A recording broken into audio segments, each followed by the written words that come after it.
आणि थेट आपलं वाहन गेलं. तुंदीला तरू असणारा बाप्पा किती चपळ आहे यावरूनच सिद्ध होत. अरेच्या, इथं चपळ उंदीर मामानं बाप्पाचं स्वामित्व स्वीकारलेलं दिसतंय. बाप्पा चपळ तर वाहनही चपळच हवं ना. जमली ना गती.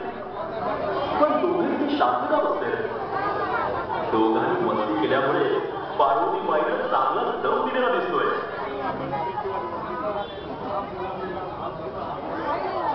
एका गणपती बाप्पा उंदीर मामावर बसून मजेत एवढे छोटेसे होते बाबा आणि असं मोठं पूर धरून त्यावर बसलेले बाप्पा पाहून चंद्र चैतन्य असला. बाप्पाला ना त्यानं चंद्रात शाप देऊन त्याचं गर्भधारण केलं आणि निसर्गावर विजय मिळवला.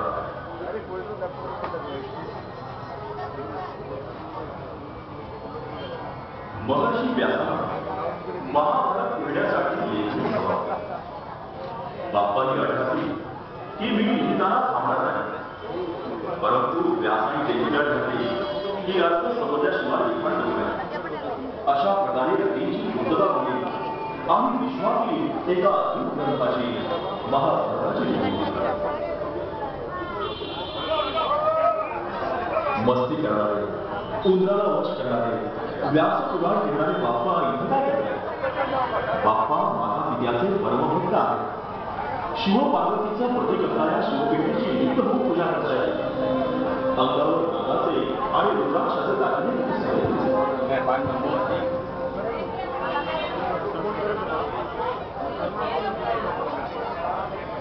मंगला दुर्गे गया भूतवाणी दुष्टया भोजना मुनी महात्मनाने स्वान देशा श्री हिरम्मा बहुदशी मी चुकलो अज्ञान तुझे सहन स्वाला माझ्या निघलो.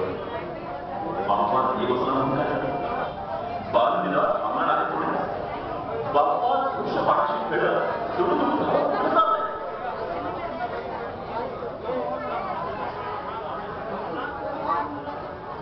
बाप्पा नुसता म्हणत हा बाललीला थांबला नाही. त्यानं वेळोवेळी दुष्टांचं निधानही केलं. अष्टविनायकाची बदलून 8 राक्षसांचा नायनाट केला. हा बाळगणे या राक्षसाशी विलयानंद करतोय. पाहिला त्याचा आवेश.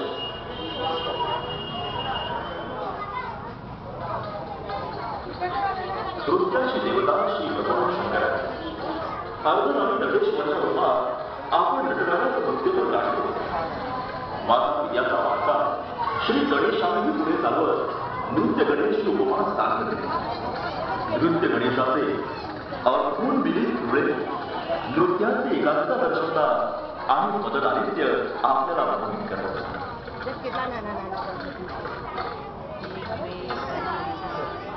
बाप्पाला 64 कलांची देवता मानतात. तो बाप्पा वादन करत कसा मागायला गेला? त्याचं हे एकरूप होऊन विणा वादन करणं पाहतच राहावं वाटतं. बाप्पा किती नटलाय.